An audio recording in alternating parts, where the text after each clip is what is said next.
Hi friends. I just want to take a minute to check in with everyone, and I guess I just want to start with one question. How many of you have seen people acting a little crazy right about now? I don't know about you, but that has been my experience. I feel like there is this extreme between people who are acting very nonchalant versus people who are maybe going into a little bit of the crazy realm.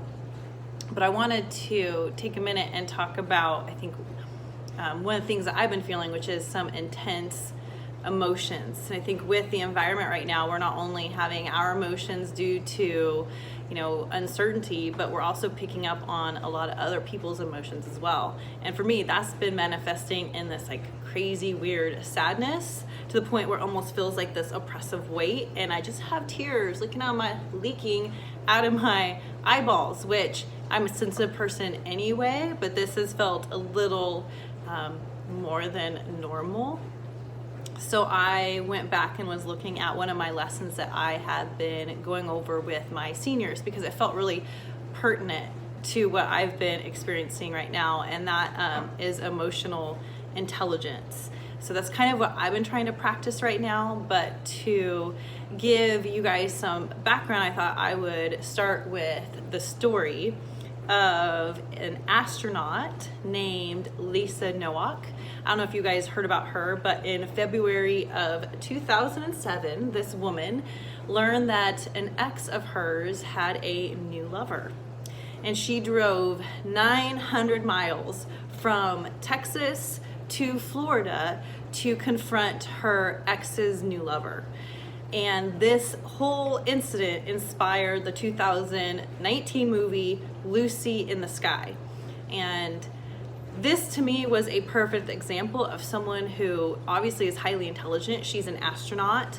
It requires a lot of intelligence and discipline and skill in order to even become an astronaut. You have to be the elite, some of the best to even do that job. However, she lacked emotional intelligence. So just definition of both of those, just general intelligence is your measurement of your ability to process information and come to a sound decision. Emotional intelligence, otherwise known as EQ, sounds very similar. It is your ability to process your emotions as well as the emotions of the people around you, and to again come to sound decisions. IQ is something that you're kind of born with. That's not something that you can really change a whole lot, but emotional intelligence is something that you can practice and you can work on. Obviously, I think I work with teenagers, so it makes me think of teenagers, because when you are young and you feel emotions for the very first time, like the first time you have a breakup, the first time your heart is broken, your emotional intelligence isn't developed. So the first time you experience that, you might react in a Lisa Nowak type of way and do something that seems very crazy because you don't quite know how to process those strong emotions. Hopefully by the time you're Lisa's age though, however, you've learned how to process those emotions so you aren't reactionary. One of my beliefs is that there is no such thing as a bad emotion or a good emotion. They're just emotions. A lot of times people see anger or jealousy, those type of emotions as being negative or bad, whereas love and happiness are good. I think all emotions have the ability to be good, and all emotions have the ability to be bad, because the emotion, you feel it, and hopefully you have the ability to process it and to act on that in a positive way. However, it's your actions that determine if that emotion is good or bad. So if you can take in an emotion like anger, you can feel anger at a certain situation and you could channel it into something good. Like maybe you stick up for someone who's being bullied versus punching someone in the nose. I would not recommend that. That would be a bad way to channel your anger. And I think in this situation that we're in right now, for example, we're going to be feeling a lot of emotions.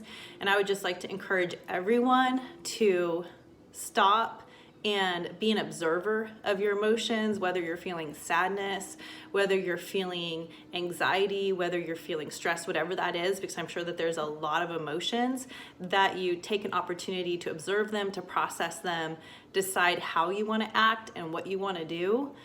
And sometimes you might even just need to let it go without an action. But ultimately, emotions are temporary. They come, they go, they change. And we don't want to act in a way that's going to be permanent. We don't want to hurt people around us as a result of a temporary emotion. So hopefully everyone can take that in mind. But hope you're doing well. Bye.